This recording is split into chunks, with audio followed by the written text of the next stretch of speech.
the signal state, developed by Reckoner Industries and published by the Iterative collective, feels distinctly minimalist in design. That said, it offers up no shortage of challenging logic and optimization-based puzzles, all wrapped in a light narrative. Unfortunately, it's also a game in which it's easy to hit a roadblock and bring your progress grinding to a halt. When that happens, it serves to break any narrative pacing and highlight other shortcomings. The premise, like the presentation, is simple but also novel and intriguing.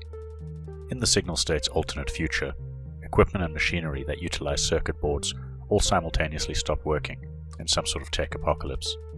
With so much of the world dependent on automated and mechanized systems, civilization plunges into a technological dark age, leaving people scrambling to rewire and restore old systems. Your unnamed and unvoiced protagonist, who was born after this event, has joined an expedition out of the cities to restore an old farm and claim more agricultural land. When it comes to the simple dialogue trees, you're offered some control and can choose between a confident or uncertain response. If you're uninterested in the narrative, you can just choose the confident responses and get right into the action. Those interested in the background narrative layer, or those looking for some hints up front, can choose the uncertain response to learn more details about the task at hand and the tools at their disposal. Every few levels you'll also get the opportunity to push characters for details on the state of the world, before, during, and after the collapse, providing a bit of simple world building. The primary tool you'll use is the modular rewiring system, a toolboard for mounting your logic modules and other cables.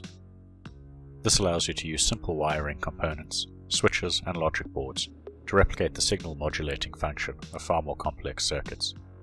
As you might imagine, this requires creative use of a relatively simple toolset, compounded by limited workspace, as the requirements increase in complexity. Things start out easy enough, with a single source that needs to be modulated in some way before reaching a single output. However, you'll soon have to account for multiple sources and outputs, each requiring a different degree or type of modulation. Splitting and summing signals, adding a voltage offset, amplifying or inverting the signal, the opening dozen levels, of around 40-ish, are the easy part, with several of them functioning as straightforward tutorials. Next up are components that modulate a signal based on another input, or function as a gate for a binary signal. After that comes the logic modules, and, or, and not, which allow you to control the signal under specific conditions. Later still, you'll have to incorporate timers and sequential switches. However, even with all these modules, you'll soon discover they're not enough to solve the myriad of challenges presented. As a result, you'll need to get creative by pairing modules, either in sequence or parallel, to provide more functionality. When dealing with multiple sources and outputs, it's challenging enough to find the right sequence, but you can often break each one down and solve each objective individually. However, it's not long before you'll receive 3 to 4 conditions, with 3 to 4 sources to consider, yet only require one resultant output that needs to fluctuate based on multiple conditions. At this point, you'll begin racking your brain to find the right sequence of interdependent modules.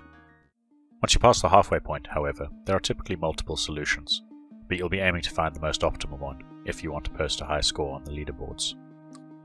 There are many tools and configurations to consider as the game progresses, but the user interface is up to the task, just so long as you're thoughtful and methodical about module and wire placement. The simple visuals ensure clarity.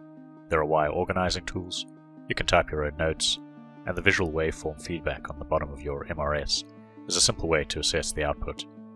There's also a hint system in place that will eventually spell out the modules you need for each step, but it never provides an outright solution.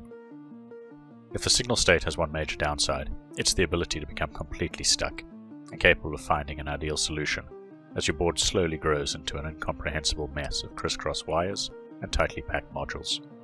Given the slowly unraveling background narrative, I felt there should be a skip puzzle option to allow players to progress, but on the other hand, the iterative learning experience means any subsequent level would probably be tougher still. At launch, the signal state can feel a little lightweight in comparison to other logic and optimization-based puzzlers out there, but the upcoming Steam Workshop integration will allow you to create your own puzzles, or attempt to solve those created by others. The presentation is simple but effective. Weighing in at just under 300 megabytes, the visual experience consists mostly of static backdrops, scrolling text logs, and one incredibly detailed wiring board. It looks and feels great once you start placing modules and dragging wires around, but there's little flourish outside of watching a correct waveform trace across the display. As a result, the sound effects and chilled music do most of the heavy lifting. The limited but excellent soundtrack can put you in a zen-like state while studying the board and planning your next move. Generating a successful signal trace also rewards you with a ramping succession of jingles as it plays out across the display. Unfortunately, if you spend enough time stuck on one puzzle, the limited number of music tracks and lack of other audio feedback quickly become apparent. Overall, The Signal State is a minimalist but compelling puzzle game that wraps up a sequence of increasingly tough logic puzzles in an intriguing narrative layer with snippets of world building to keep you going. It's a great way to add some context to the puzzling, though the pacing goes to hell whenever you hit a roadblock. At this point, the fluidity of assembling, disassembling, and optimizing your wiring, all to a fantastic soundtrack, should keep you coming back for another dozen or so attempts, at least before turning to the internet for a solution.